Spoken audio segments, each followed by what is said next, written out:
me like 365. I'm on that shot clock, shorty. I just can't waste no time. Can we just talk? Let's dance more. I hear blah blah blah. I got like one more question left in me. Can you do that dance again?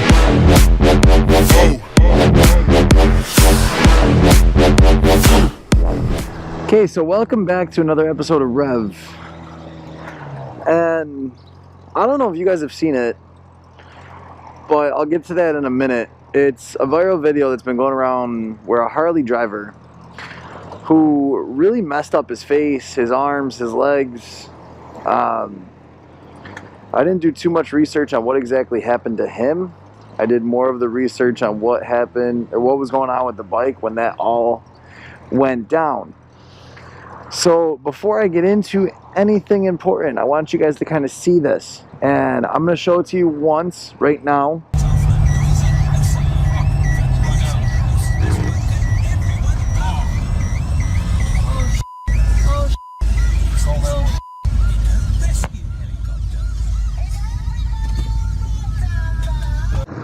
It's a pretty sweet helmet, and that actually goes along with what I'm going to talk about in a minute. From what I was starting to read is Harley has a fatal flaw, as it were, and it's actually got its own nickname. It's called the Harley Death Wobble, or just the Harley Wobble, or the Death Wobble, or whatever you've heard it monikered as. I've heard about it. When I first started riding, my buddy mentioned it to me, but I had never found any information on it or seen a video on it. Well, mainly because I wasn't looking for information, but I had never seen like a viral video like this go around about this thing. So basically what happens is your wheel starts wobbling uncontrollably because you lose, I think it's in your heads, is where you kind of lose everything that's happening. I know that sounds very vague, and I'm sorry, but I just didn't know what words to put in there. Let me try that over. Basically, what ends up happening is everything going on right here starts going like this, and it's just an uncontrollable wobble.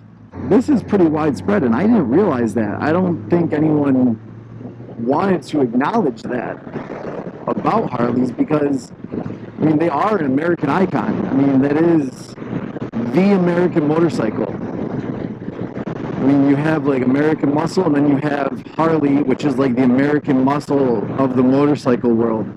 This is a major thing that's been going on. And like I said, I honestly hadn't heard about it before this. It's not something that they want us to know about, I guess. It's something that has been plaguing Harleys for quite some time now, I would say, and unfortunately that's kind of the case. There's an issue there, and so that's why I'm titling this video like, does Harley have a fatal flaw in their design? And you can tell that it's not a tank slapper. You can tell that it's not tank slapper is basically where your front wheel is out of alignment, you come down, and it basically just sends you wild. It's not that. He wasn't doing a wheelie, he was just riding along normally, and the guy seems to be like a fairly seasoned rider. He's been doing this for a while and can kind of say that he knows what's going on. I mean, I don't know, maybe he did just start riding yesterday, you know? I mean, well, the day before the video. Typically, it's a Harley related issue, and if this was a motorcycle related issue, then you'd be seeing it with a lot more bikes. I'm sure it's happened with other bikes, but the fact that it's happened most prominently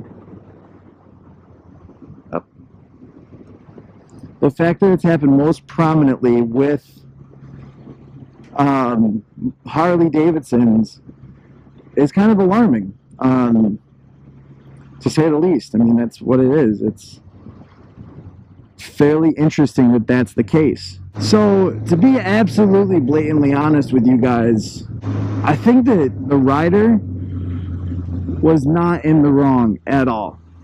And, you know, a lot of times people blame the rider. They say, oh, they did something wrong. Clearly he doesn't know how to ride. No, this is not a rider-related issue. It's just not. This issue has to do with the bike he was on. And I don't want this to sound like I don't like Harleys. I think that Harleys have some of the coolest looking bikes on the road right now. Because a lot like that Suzuki 250 that I rode, it's got that old school look with the new school feel. And that's what I love about that motorcycle, is it truly is like that old school meets new school. Like, all Harleys have that sense about them. Whether it's a Sportster, whether it's a Cruiser, whatever, what have you, whatever kind of Harley it might be, it has that feel.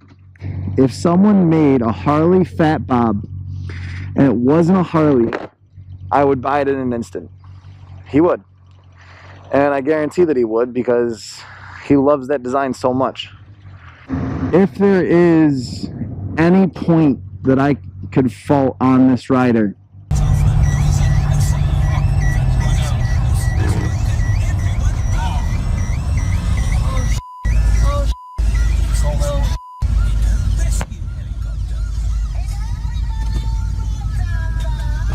this rider is severely banged up.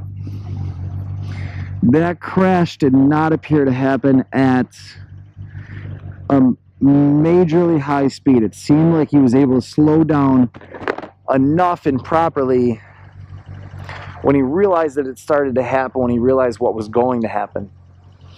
The part where I would fault the motorcyclist here is not wearing the proper gear.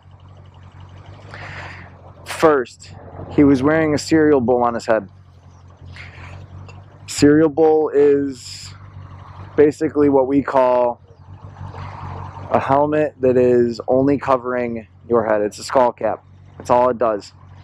Doesn't protect your face, doesn't protect your nose, and that's why this rider ended up with a broken nose, from what I understand. If he was wearing a full face shield, would have been no facial injuries. Next, from what I know, he suffered road rash on his arms and legs. I believe that he broke an ankle or an elbow or both. Somewhere, I believe it was an arm or leg or both on his right side. Don't quote me on that. I'm not entirely 100% sure. Again, I did more research on the Harley Death Wobble portion of this than I did his injuries, because his injuries, I don't want to say they don't matter, but his injuries are a result of the wobble that was caused by his bike. If this rider was wearing the proper gear, he would not have had the issues, the accident that he had. He wouldn't. I mean, that just would not have happened. He wouldn't have had road rash. He wouldn't have had a broken nose. He would have simply gotten up, walked away, brushed it off, and looked back at his bike that was scraping along the ground. And if you don't understand what squidding is, watch the squidding video that I'm going to post very soon. So, again, only one place where I would fault the biker. Everything else, I would fault the bike. It's unfortunately what happens in that situation, you know? This is your friendly neighborhood motovlogger saying, if you don't know what I'm talking about and you want to learn more, go to Google and look it up. Go type in Harley Death Wobble and see for yourself what has happened along those lines. I'm going to go get gas right now. I will see you guys very, very soon.